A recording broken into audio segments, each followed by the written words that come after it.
Bismillahirrahmanirrahim. Saya mengajak para pemerhati pendidikan, orang tua, para tokoh masyarakat untuk lebih concern membangun ini dalam pendidikan anak muda kita di Indonesia. Saat ini kita concern sekali membangun madrasah dan itu bagus. Kita concern sekali membangun pondok pesantren, itu juga bagus. Kita concern sekali membangun TPA atau tempat-tempat belajar, itu juga bagus. Tetapi tahukah kita, beberapa pola yang kita bangun untuk fasilitas pendidikan tadi, itu tuh punya gap dengan anak muda yang umumnya. Coba misalnya TPA, usia berapa orang belajar di TPA? Rata-rata sampai kelas 6 SD ya.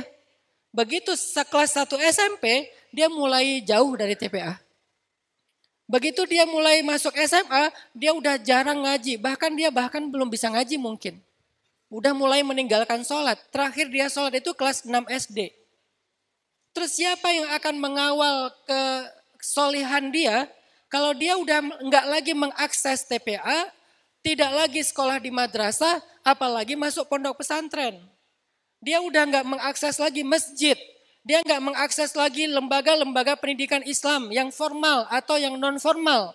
Terus siapa yang mengontrol perilakunya, kesolehannya, ibadahnya, ketaatannya kepada Allah? Yang mengontrol adalah circle pertemanan. Sehingga salah satu misi dakwah anak muda itu adalah membentuk circle pertemanan positif sebanyak-banyaknya dan sebesar-besarnya. Untuk menjadi salah satu model pendidikan informal. Formal udah ada, non formal udah ada. Yang kurang greget itu adalah pendidikan informal. Apa itu pendidikan informal? Pendidikan yang terbangun secara tidak terstruktur, tidak terkurikulum, tetapi naturally bisa mempengaruhi anak muda dalam perilaku dan ketaatannya. Dan itu salah satunya adalah circle pertemanan. Makanya saya di Bandung, ketika saya bikin dakwah tren hijrah, saya nggak bikin pesantren, tapi saya menyebarkan pesan lewat tren. Itu pelesetan pesantren saya. Saya nggak bikin pondok pesantren, tapi saya menyebarkan pesan lewat tren.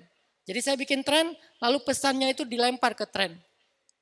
Kayak hari ini TikTok sangat berhasil membuat tren. Apa aja jadi trending.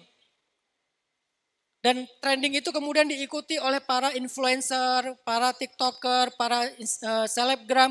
Akhirnya masif terjadi di seluruh Indonesia. Anak muda mulailah berperilaku seperti apa yang jadi trending. Maka dakwah tren ini menjadi salah satu pola yang saya pakai metode untuk dakwah anak muda. Sebarkan pesan lewat tren. Pesannya apa waktu itu? 2014 saya coba melempar pesan hijrah menjadi tren di masyarakat. Akhirnya hijrah jadi tren masif di seluruh Indonesia. Lalu apa yang dilakukan di dalam tren hijrah ini? Selain kita memperbanyak konten-konten trending tentang hijrah, kita sebetulnya secara silent membangun sebanyak mungkin circle-circle anak muda yang positif. Maka muncullah komunitas-komunitas hijrah di seluruh Indonesia yang dia tidak berafiliasi kepada saya.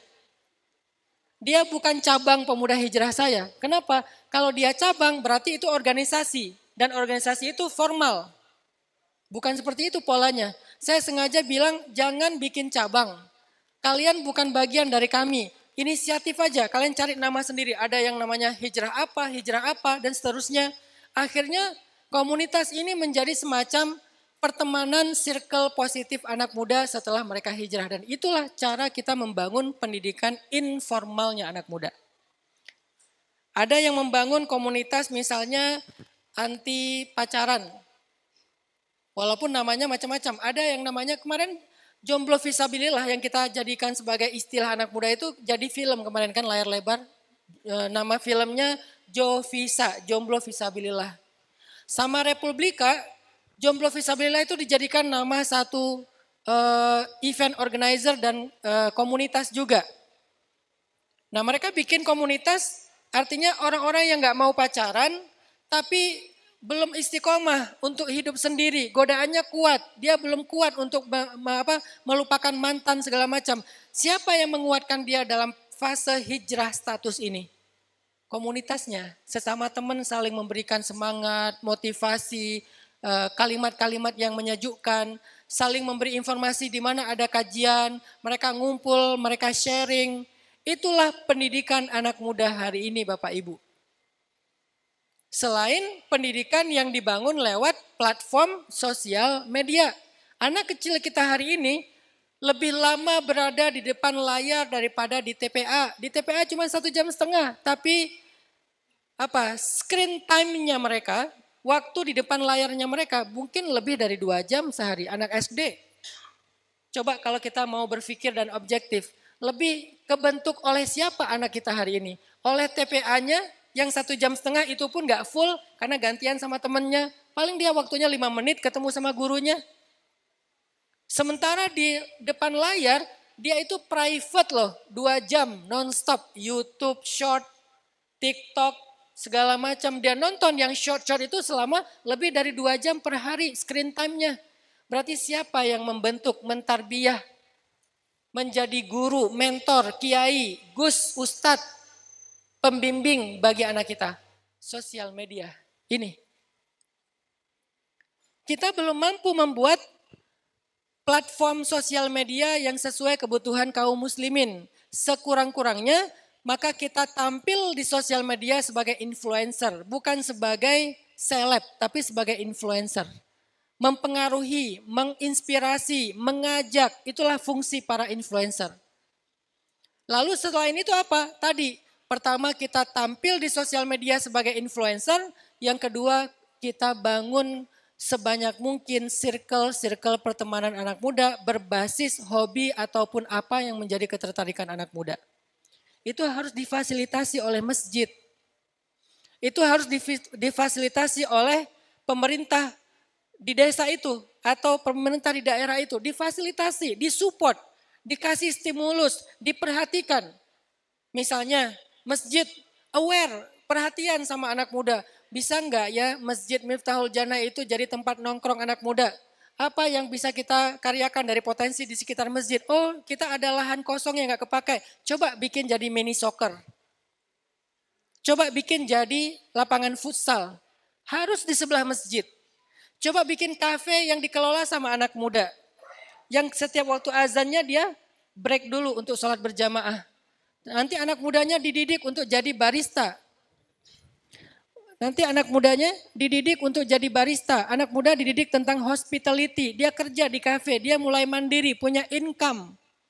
Di kafe itu nanti dikasih meja-meja yang di situ tuh disediakan misalnya kayak buku sejarah. Atau ya buku-buku sederhana yang tipis, pocket book kayak gitu. Jadi mereka kalau lagi nongkrong buka-buka buku yang lucu-lucu sambil bisa dijadikan bahan topik pembicaraan, distimulus. Dan ini perlu perhatian dari masjid, dari pemerintah, dari tokoh masyarakat, dari kita orang-orang tua. Kalau enggak secara liar, secara organik mereka akan mencari tempat-tempat nongkrong lain yang itu tidak terkondisikan. Bisa aja yang diobrolin tentang pornografi. Bisa aja yang diobrolin tentang LGBT. Bisa aja yang diobrolin tentang hal-hal yang sifatnya negatif, bahkan narkoba. Kenapa? Karena kita hanya berfokus untuk membuat satu instrumen dakwah konvensional, yaitu madrasah ataupun TPA di masjid. Yang gak terakses oleh anak muda yang umum.